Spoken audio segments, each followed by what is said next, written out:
Assalamualaikum. Jadi sekarang ni kita orang ada di FSB untuk membuat sampling teknik of lower plants. Sekarang ni pukul 8.12 minit.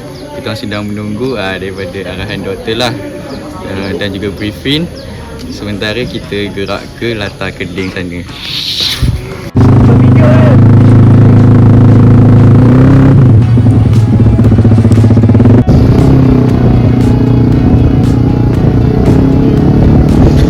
Hello, Assalamualaikum. Jadi untuk subjek Plant Ecology ENE 22303, kami diberi tugasan untuk membuat sampling teknik pada lower plants.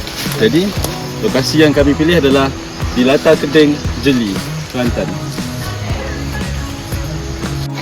Okey, jadi untuk kawasan sampling kita orang, kami telah memilih kawasan ini untuk diplotkan berukuran 5 kali 5 kaki. Sekarang ni dalam proses untuk membuat border plot. Mana point dia? Ni kau pegang ni. Dia kita dah tarik dia jadi ketat. Jangan tarik lagi. Jadi gitu aja.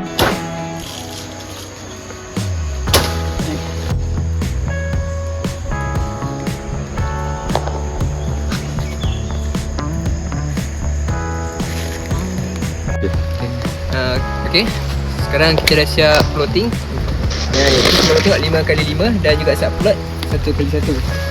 So untuk next step ialah kita identify setiap plant yang ada dalam kawasan plot ni.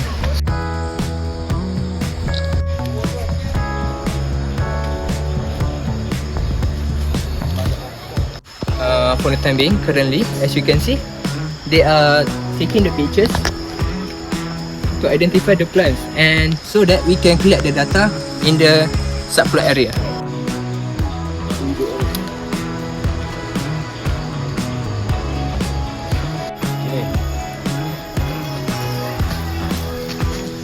In this subplot, I found a red flower which is ginger species.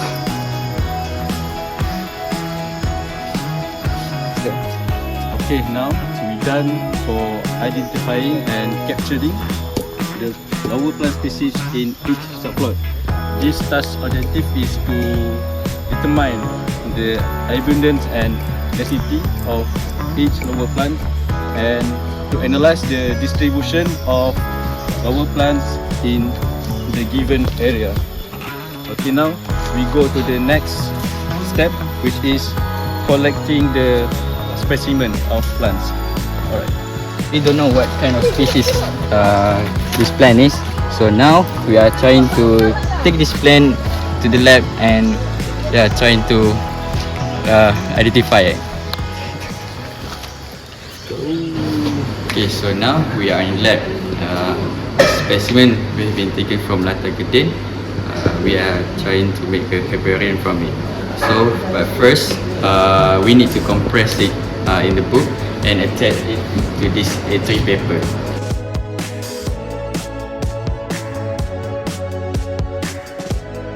Okay, so now we have done compress and attach this specimen in this A3 paper, but we have not done labeling. So let's label it.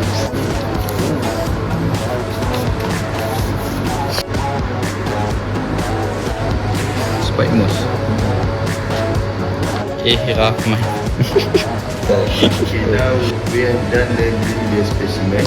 Okay, the first one, the common name is peacock fern, and scientific name is Salaginella wildenoi.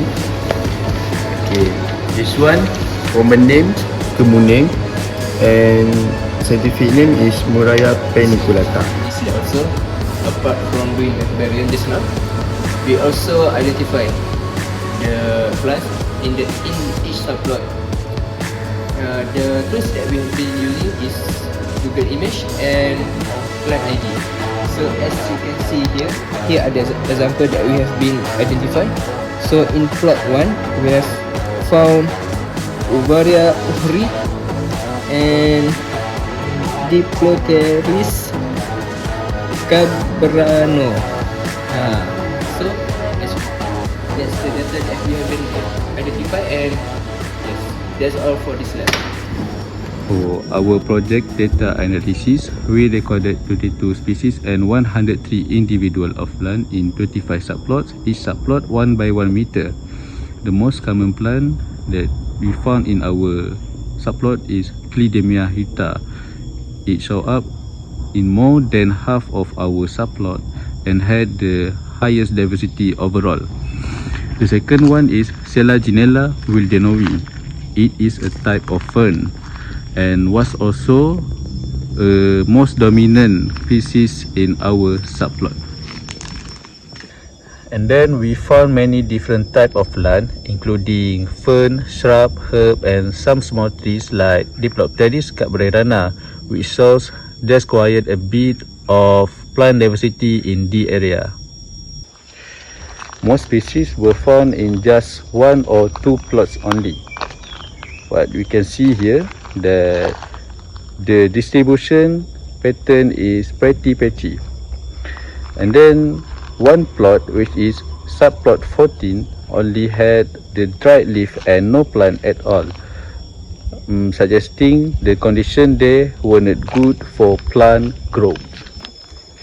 So overall, the data analysis helped us to see which species were dominant, how the plant were spread out, and how different plants can live together in one habitat.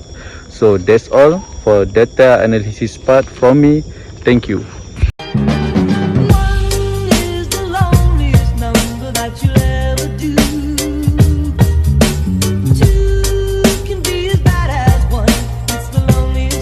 Since the number one.